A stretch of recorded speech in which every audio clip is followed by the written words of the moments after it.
Ele era só mais um caso no tribunal, até se tornar o caso do coração da juíza. Ela jurou seguir a lei, mas o amor dele mudou todas as regras. O ar no gabinete da doutora Helena Ribeiro cheirava a papel antigo, café forte e a chuva fina que castigava as janelas do Fórum João Mendes Júnior. Do 15º andar, São Paulo era um monstro de concreto cinza, envolto por uma névoa persistente que espelhava o estado de espírito da juíza. Helena ajeitou os óculos de armação fina e passou os olhos pela pilha de processos à sua frente. Cada pasta de papelão continha um fragmento de vida: divórcios litigiosos, disputas de herança, futuros de crianças em jogo. Para ela, eram narrativas a serem decifradas, equações a serem resolvidas com o Código Civil. Ela era conhecida por sua mente afiada e sua postura impassível. A toga preta, pendurada no cabide atrás de sua cadeira de couro, não era apenas um traje de trabalho. Era uma armadura. Vestia-a para se separar de Helena, a mulher, e se tornar a juíza Ribeiro, uma entidade de pura lógica. Aos 42 anos, sua carreira era sua vida, uma escolha consciente que deixara pouco espaço para qualquer outra coisa. Doutora, o próximo caso está pronto. Alves versus Andrade, pedido de tutela, anunciou seu assessor, Cláudio, pela porta entreaberta. Helena assentiu, sem levantar o olhar do processo. Obrigada, Cláudio, pode chamá-los. Ela leu as informações pela última vez. Lucas Alves, 26 anos, mecânico, solicitando a guarda da irmã, Ana Alves, 10 anos. Órfãos de pai e mãe após um acidente de carro. Do outro lado, os tios maternos Ricardo e Sônia Andrade, um casal de posses, argumentando que o jovem não tinha estrutura financeira ou emocional para criar uma criança.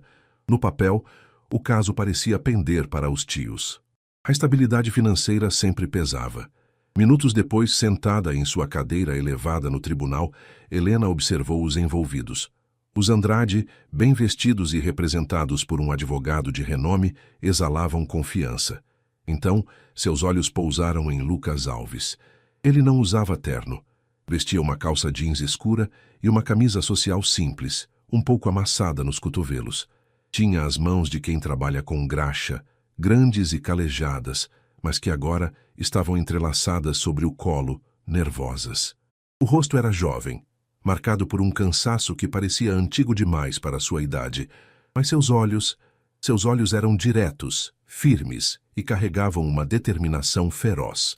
O advogado dos tios falou primeiro, com uma eloquência ensaiada, pintando um quadro de instabilidade e imaturidade. Meritíssima, meu cliente é um jovem esforçado, não negamos, mas a responsabilidade de educar uma menina, uma criança traumatizada, exige mais do que boas intenções. Exige estrutura, presença, recursos. Quando chegou a vez de Lucas, ele dispensou seu defensor público e pediu para falar. Sua voz era calma, mas preenchia o silêncio do tribunal. Doutora, eu sei que não tenho muito. Minha casa é pequena. Meu trabalho suja minhas mãos. Mas eu era o porto seguro da Ana antes de tudo isso. E continuo sendo. Eu que ajudo ela com a lição de casa. Eu que sei qual o desenho que ela gosta de assistir quando está triste. Dinheiro compra muita coisa, mas não compra o irmão dela de volta. Ele não era dramático. Era factual sua sinceridade cortando o ar pesado da sala. Helena ouviu, impassível como sempre. Anotou os pontos relevantes, fez as perguntas técnicas necessárias. Mas pela primeira vez em muito tempo, algo diferente aconteceu. Por baixo da toga, ela não sentiu apenas o peso da lei, mas o peso daquela vida. A forma como Lucas olhava para a porta, como se esperasse que a pequena Ana entrasse a qualquer momento, atingiu um ponto vulnerável que ela nem sabia que ainda existia. A audiência foi suspensa, com nova data marcada para a apresentação de um estudo psicossocial. Enquanto as partes se retiravam, o olhar de Lucas cruzou o dela por um breve segundo. Não havia súplica, apenas uma silenciosa afirmação de sua verdade. De volta ao seu gabinete, Helena pegou o processo Alves versus Andrade. Aquele monte de papel agora tinha um rosto, uma voz. E ela, pela primeira vez em anos, sentiu um incômodo receio de que sua lógica impecável talvez não fosse suficiente. E a garoa fina da manhã se transformou numa tempestade implacável no final da tarde. A água caía em lençóis, transformando as ruas do centro de São Paulo em rios rasos e barulhentos. Helena saiu do fórum sentindo o corpo moído. O dia tinha sido uma sucessão de conflitos e decisões áridas. Tudo o que ela queria era chegar ao seu apartamento silencioso, tomar uma taça de vinho e se desconectar do mundo. Mas a cidade tinha outros planos. Mal deu 10 passos na calçada e o céu desabou de vez. Sem táxi à vista e com o guarda-chuva se mostrando inútil contra o vento, ela correu para o abrigo mais próximo, uma padaria de esquina, lotada e barulhenta. O cheiro de café fresco e pão quente se misturava ao odor de chuva e ao som de dezenas de conversas sobrepostas. Era o caos urbano em sua forma mais pura. Helena conseguiu um pequeno espaço no balcão de metal, espremida entre um office boy encharcado e uma senhora com sacolas de compras. Pediu um café pingado apenas para ter uma desculpa para ficar ali. Enquanto esperava, seu olhar varreu o lugar, observando as pequenas interações humanas que raramente via de sua posição elevada no tribunal. Foi quando o viu. Do outro lado do balcão, tentando chamar a atenção do chapeiro, estava Lucas Alves. Ele usava a mesma roupa da audiência, agora com respingos de chuva nos ombros.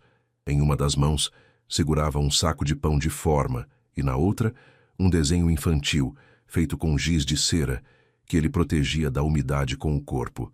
Seus olhos se encontraram por cima do vapor que subia da máquina de café expresso.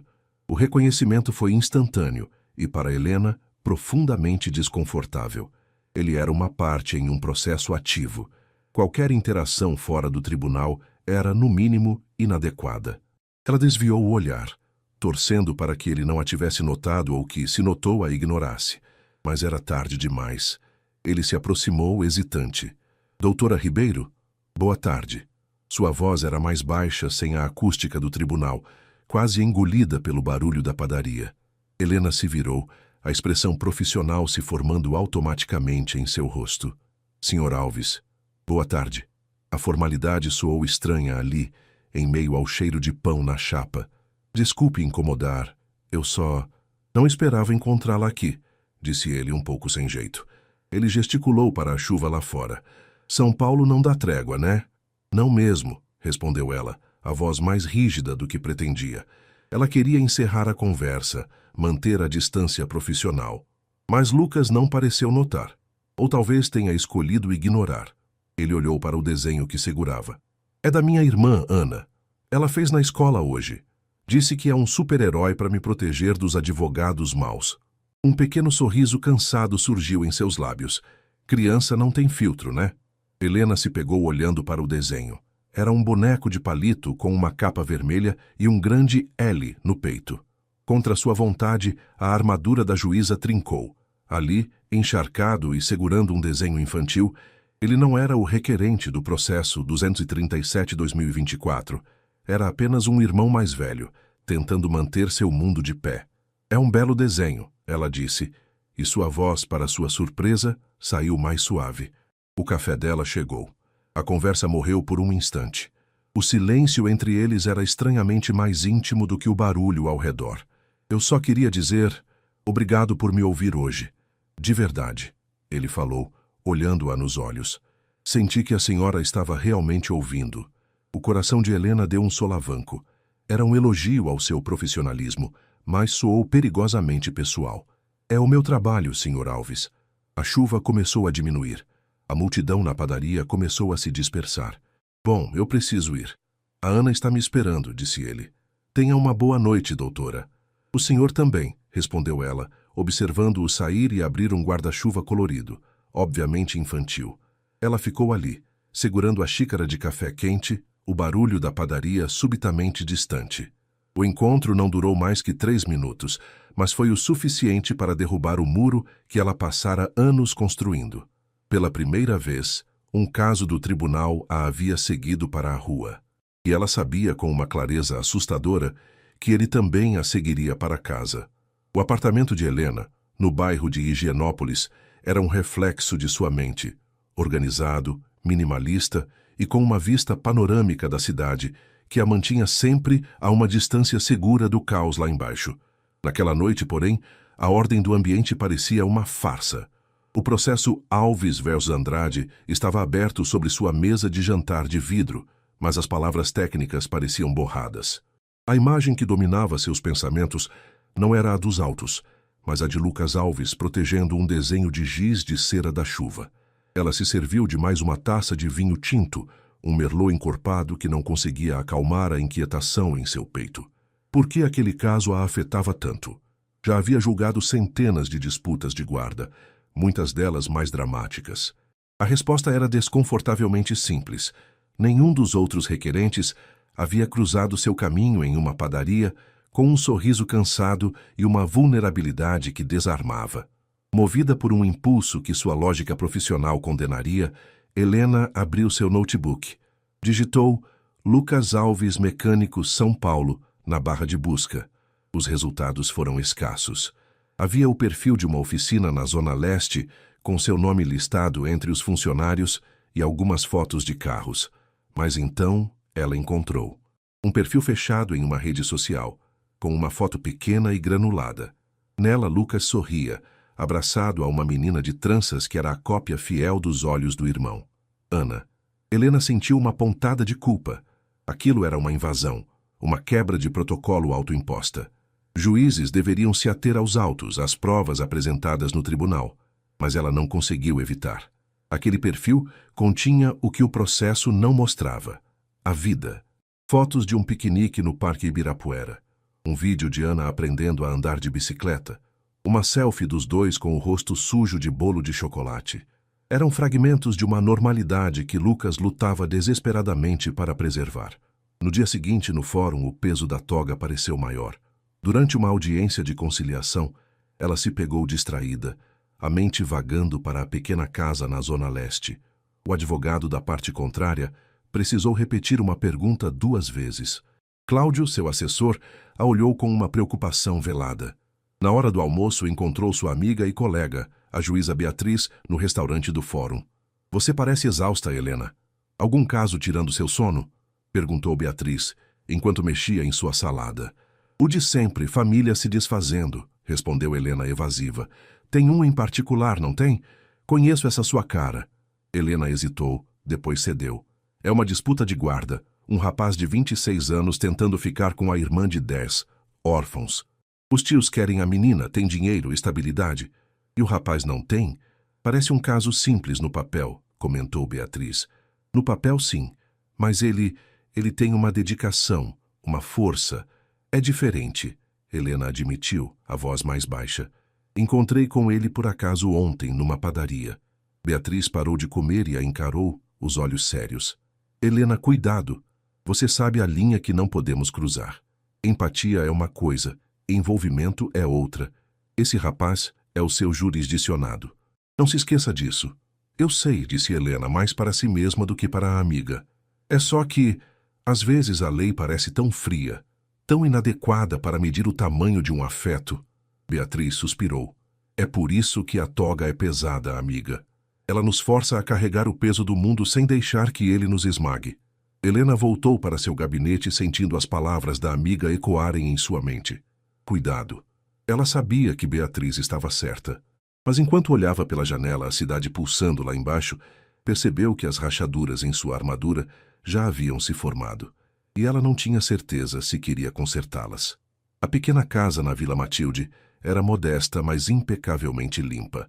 Nas paredes da sala, desenhos coloridos de Ana estavam presos com fita adesiva, criando uma galeria de arte improvisada. Lucas passou um pano pela mesa de centro pela 3ª vez, o coração batendo forte no peito. Em 10 minutos, a assistente social chegaria para a visita do estudo psicossocial, uma visita que poderia definir seu futuro e o de sua irmã. Lucas, a dona Marta vai gostar do meu desenho do sol com óculos de sol? Perguntou Ana, sentada no sofá, balançando as pernas que ainda não alcançavam o chão. Ela vestia seu melhor vestido, um azul com pequenas flores brancas. Lucas se virou e forçou um sorriso. Ela vai adorar, pequena. É o melhor sol de óculos de sol que eu já vi. Ele se ajoelhou na frente dela. Olha, a moça só vem para conversar, tá bom? Sobre a escola, sobre o que a gente gosta de fazer. É só responder a verdade, como a gente sempre faz. E se ela perguntar sobre o papai e a mamãe? A voz dela ficou pequena. O peito de Lucas se apertou. A gente fala a verdade também. Que a gente sente muita saudade, mas que um cuida do outro agora. Certo? Ana assentiu, abraçando o pescoço do irmão com força. O cheiro do shampoo de morango nos cabelos dela o acalmou. Era por aquilo que ele lutava. Por aquele abraço. Por aquela confiança. A campainha tocou pontualmente. Lucas respirou fundo e abriu a porta. Dona Marta era uma senhora de aparência amável, mas com um olhar que parecia ver através das paredes. Ela cumprimentou os dois com um sorriso profissional e entrou, observando tudo. A entrevista foi longa e detalhada. Ela perguntou sobre a rotina deles, a alimentação, o desempenho de Ana na escola. Pediu para ver o quarto da menina, que era pequeno, mas arrumado, com uma prateleira cheia de livros e bichos de pelúcia. Conversou com Ana a sós por um tempo, enquanto Lucas esperava na cozinha, as mãos suando, repassando mentalmente as contas do mês e se perguntando se a geladeira parecia vazia demais. Quando Dona Marta voltou para a sala, sentou-se à mesa e abriu sua pasta. Senhor Alves, sua situação financeira é de fato um desafio. A renda da oficina é instável. O estômago de Lucas gelou. Era o argumento dos tios. Eu faço bicos nos fins de semana. Nunca faltou nada para Ana. A gente se vira. Ela o observou por um longo momento. Eu vejo isso. Também vejo que esta casa é um lar. Ana é uma criança bem cuidada, inteligente e, acima de tudo, ela se sente segura com você. O vínculo entre vocês é o ponto mais forte de todo este processo. Ela fez uma anotação em seu relatório. Seu amor por ela é evidente, mas você precisa de uma rede de apoio. Já pensou nisso? Os vizinhos ajudam. A mãe do meu melhor amigo, o Beto, fica com ela quando eu preciso fazer hora extra. Eu não estou sozinho, ele disse a voz firme. Ao final da visita, Dona Marta se despediu na porta. O relatório será juntado aos autos em alguns dias, Sr. Alves. Quando a porta se fechou, Lucas se encostou nela e soltou o ar que nem sabia que estava prendendo. Ana correu até ele. E aí, a gente passou na prova? Ele a pegou no colo, rindo pela primeira vez naquele dia. Acho que sim, pequena. Acho que a gente passou. Naquela noite, depois que Ana dormiu, Lucas sentou-se na pequena varanda, olhando o movimento da rua. A visita da assistente social lhe dera uma fagulha de esperança. Ele pensou na juíza, na maneira séria como ela o ouviu no tribunal e no seu olhar surpreso na padaria.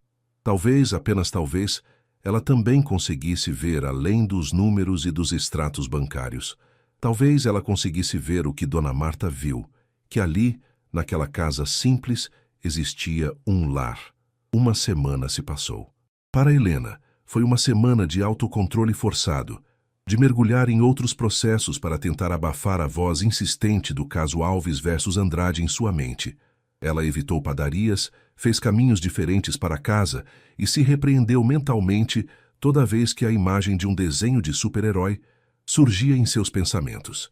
Era uma luta para manter a armadura intacta, mesmo sentindo seu peso como nunca antes. Na manhã de terça-feira, Cláudio entrou em seu gabinete, depositando uma nova leva de documentos em sua mesa. No topo da pilha, em um envelope pardo, estava o que ela tanto esperava e temia: o laudo do estudo psicossocial assinado por Marta Nogueira. Chegou, doutora, disse Cláudio com a neutralidade de sempre, mas Helena sentiu um leve tom de curiosidade em sua voz. Obrigada, Cláudio. Assim que ele fechou a porta, ela pegou o envelope. Suas mãos, normalmente firmes, hesitaram por um segundo. Aquele documento não era apenas uma peça processual, era um veredito sobre a alma de uma família. Ela respirou fundo e começou a ler. As primeiras páginas eram técnicas, descrevendo a metodologia, as entrevistas, a análise do ambiente.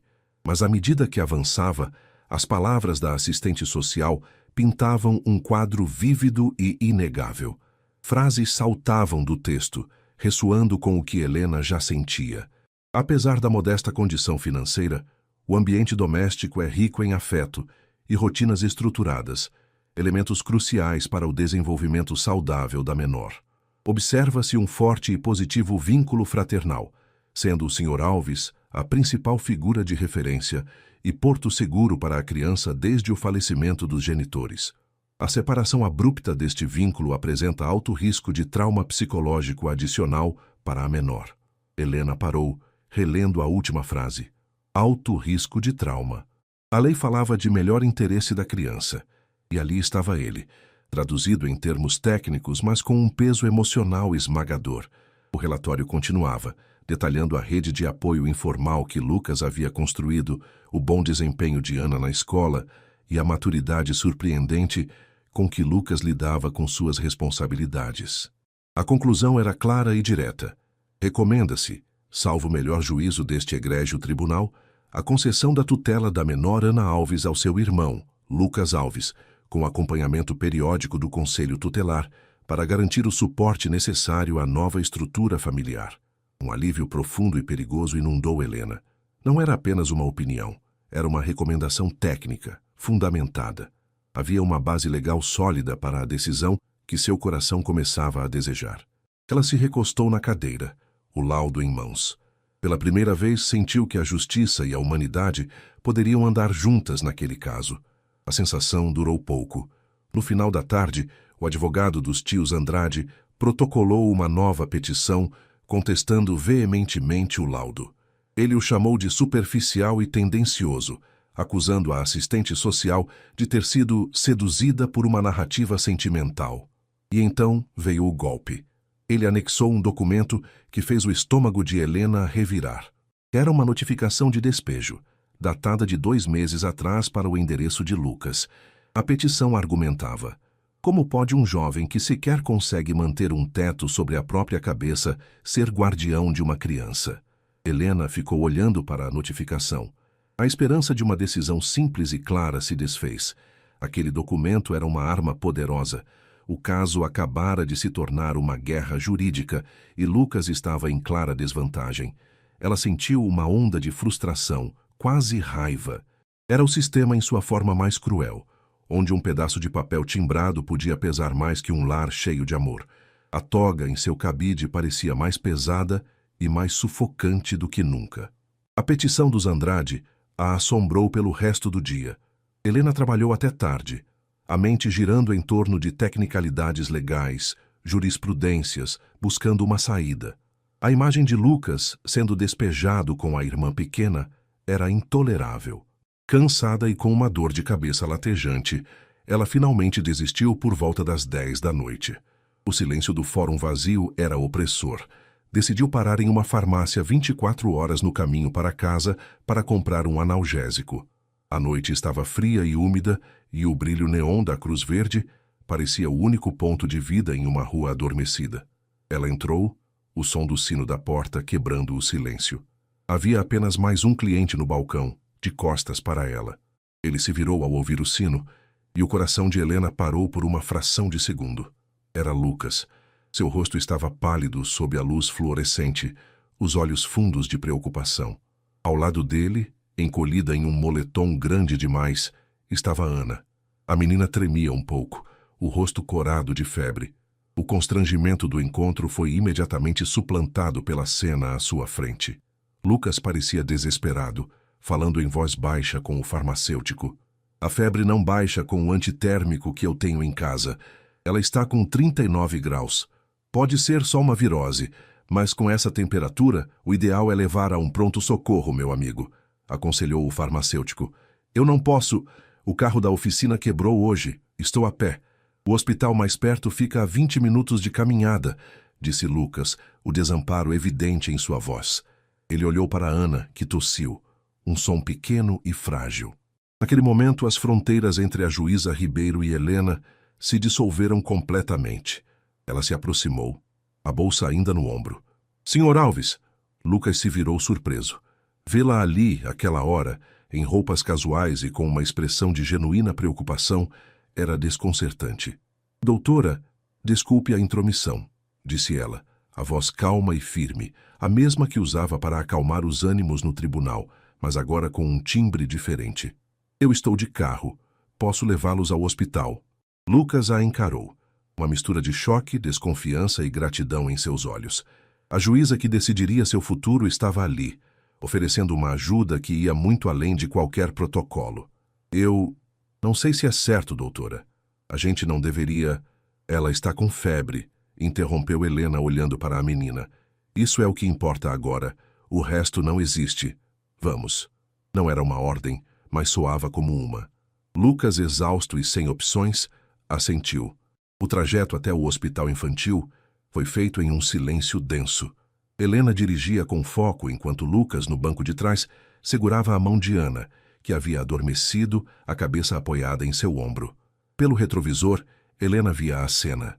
A luz dos postes passava pelo vidro, iluminando o rosto de Lucas. Nele não havia o requerente desafiador do tribunal, nem o rapaz tímido da padaria. Havia apenas o guardião, o protetor, a personificação de tudo o que o laudo da assistente social descrevera. Quando chegaram à entrada da emergência, Helena parou o carro.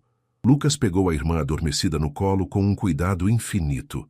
Antes de sair, ele se virou para ela. Doutora, eu não sei como agradecer. De verdade. Não precisa, respondeu ela, a voz um pouco rouca. Só cuide dela. E me dê notícias, se puder. O último pedido escapou antes que ela pudesse contê-lo. Era pessoal demais.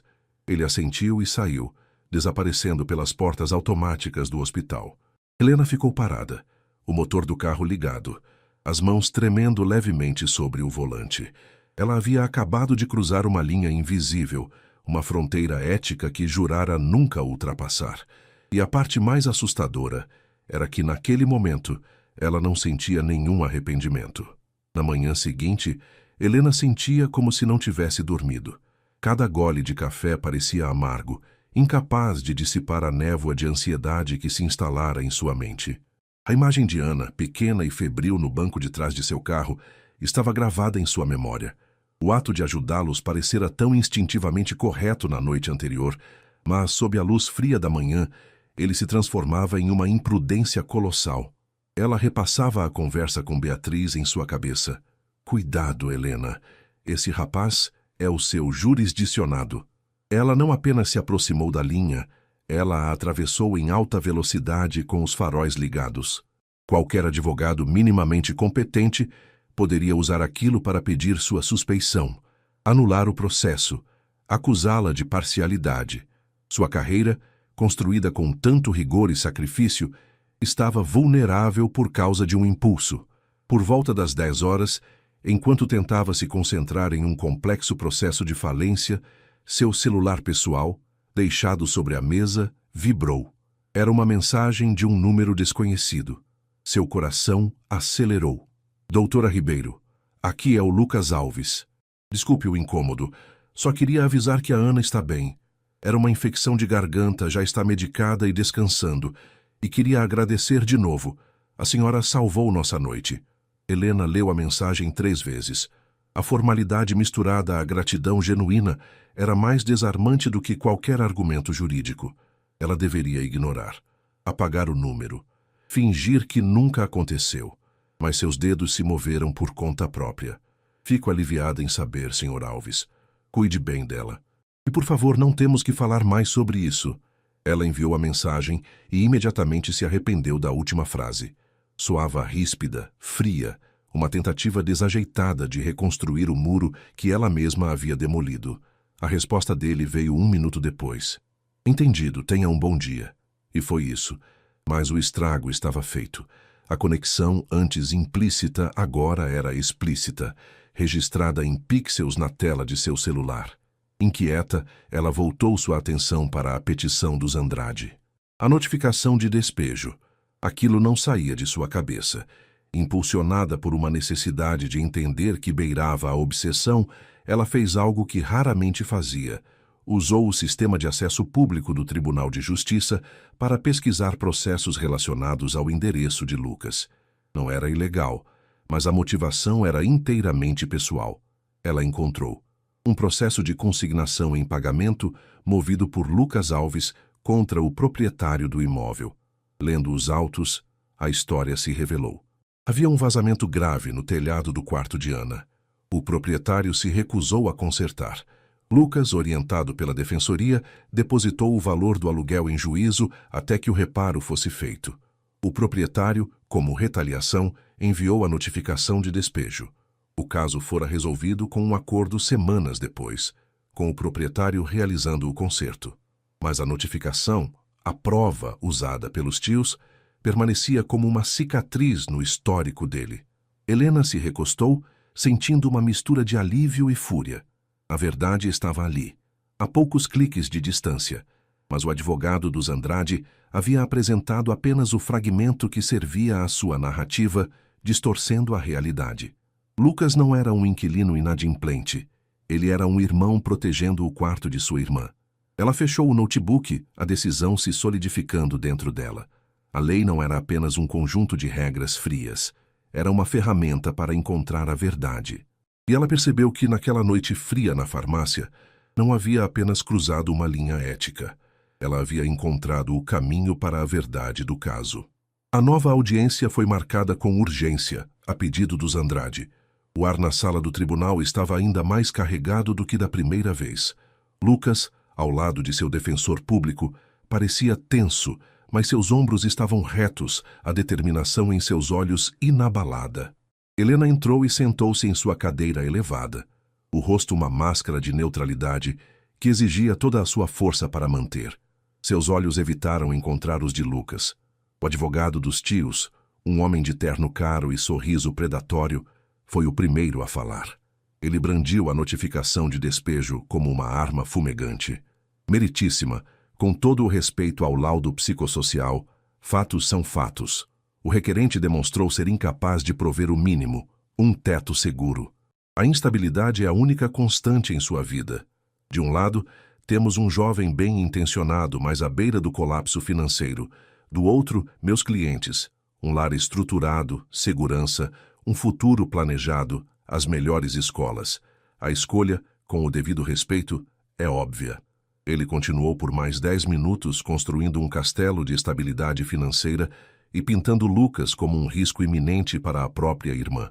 Quando chegou a vez da defesa, o defensor público começou sua argumentação, mas Helena o interrompeu com um gesto suave.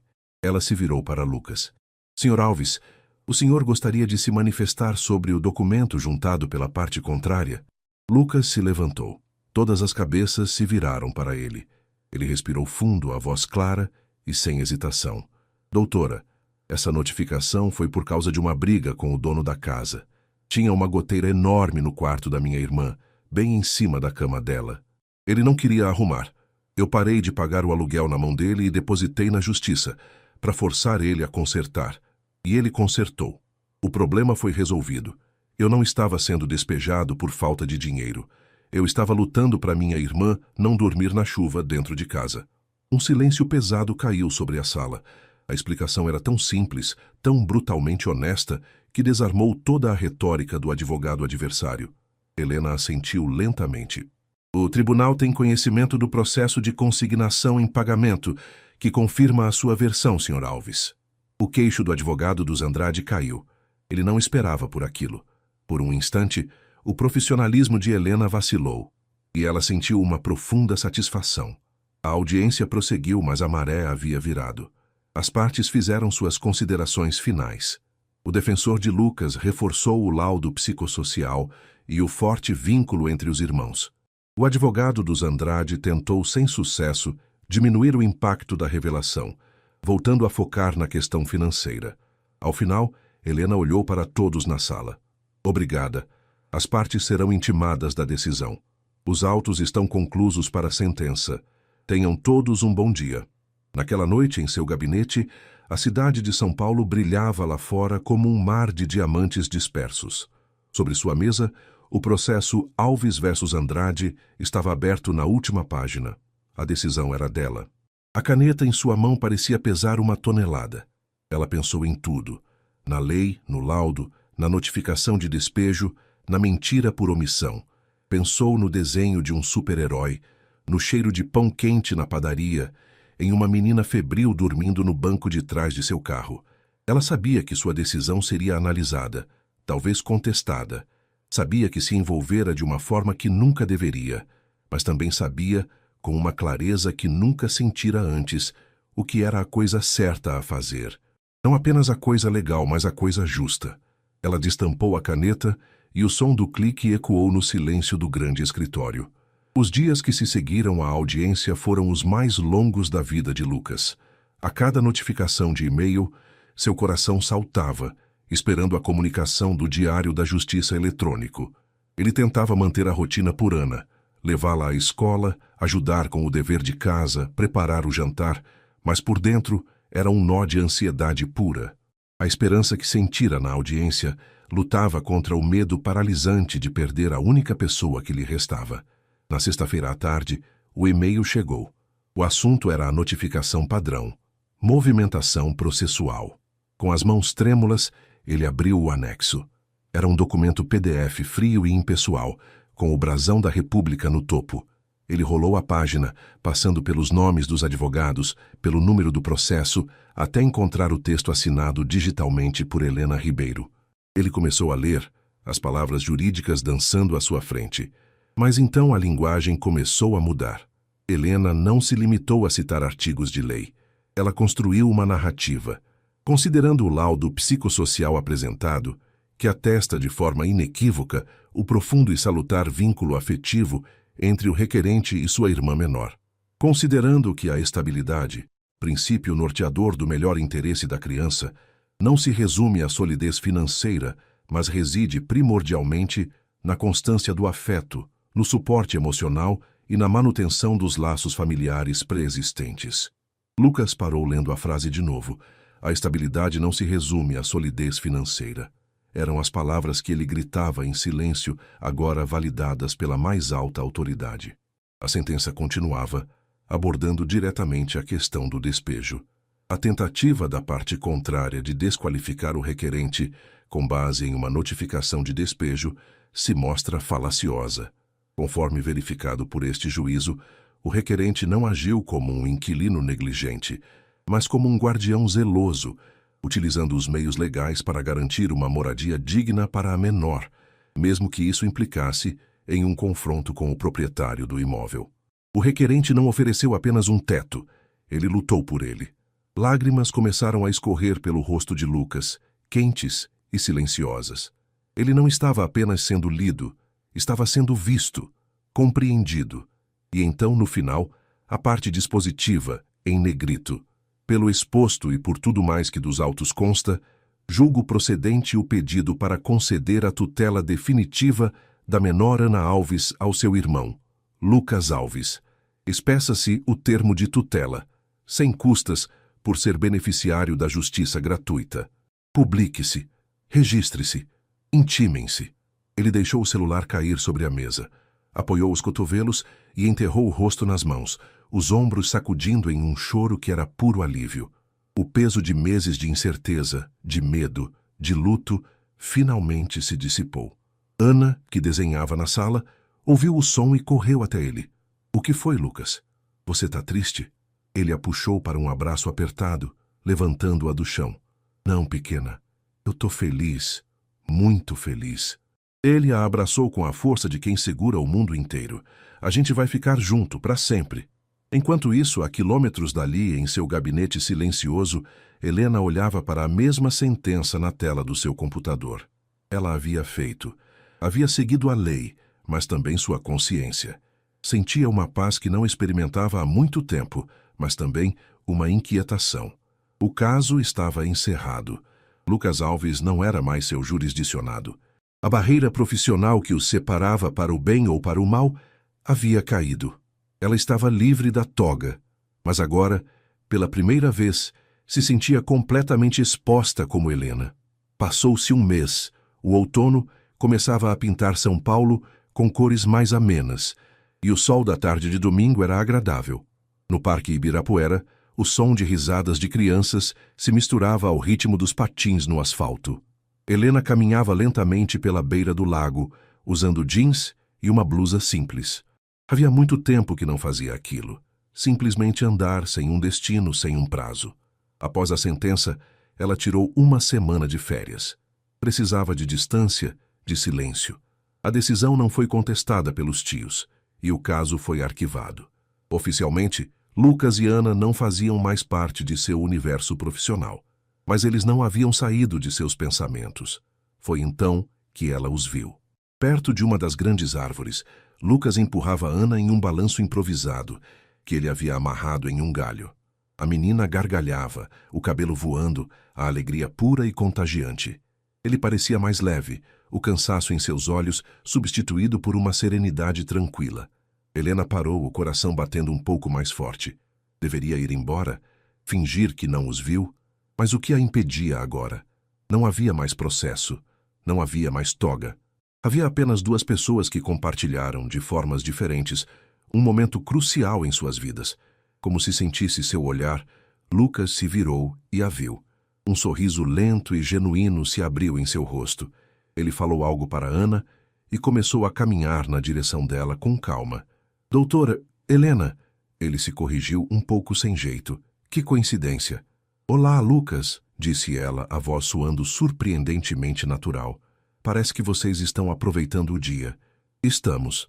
Ela finalmente aprendeu a não ter medo de ir muito alto. Ele disse, olhando para a irmã com orgulho. Um silêncio confortável se instalou entre eles por um momento. Eu nunca tive a chance de agradecer direito. Não de verdade. Você não precisa, respondeu Helena. Eu fiz o meu trabalho. A decisão foi técnica. Lucas balançou a cabeça, os olhos fixos nos dela. Foi mais do que isso. A senhora... Você leu o que não estava no papel, e eu nunca vou esquecer. Ele respirou fundo como se tomasse coragem.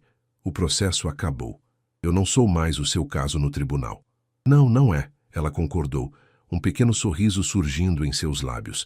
Então, ele continuou, a hesitação dando lugar a uma confiança serena. A gente vai tomar uma água de coco. Ana adora. Você gostaria de tomar uma com a gente? Como... Helena. O convite era simples, mas carregado de significado. Era o fim de uma história e o começo de outra, incerta e desconhecida. Era a demolição final de todos os muros. Olhando para o homem à sua frente e para a menina que gargalhava no balanço, Helena soube, com a mesma clareza com que soube qual sentença dar, qual era a resposta certa. Eu adoraria, Lucas. E enquanto caminhavam juntos em direção ao quiosque, com Ana correndo na frente, o sol da tarde paulistana parecia pela primeira vez em muito tempo prometer um novo começo. Ele não era mais um caso no tribunal. Era o começo de um caso do coração. E talvez pela primeira vez, a juíza estava pronta para julgar com nada além dele.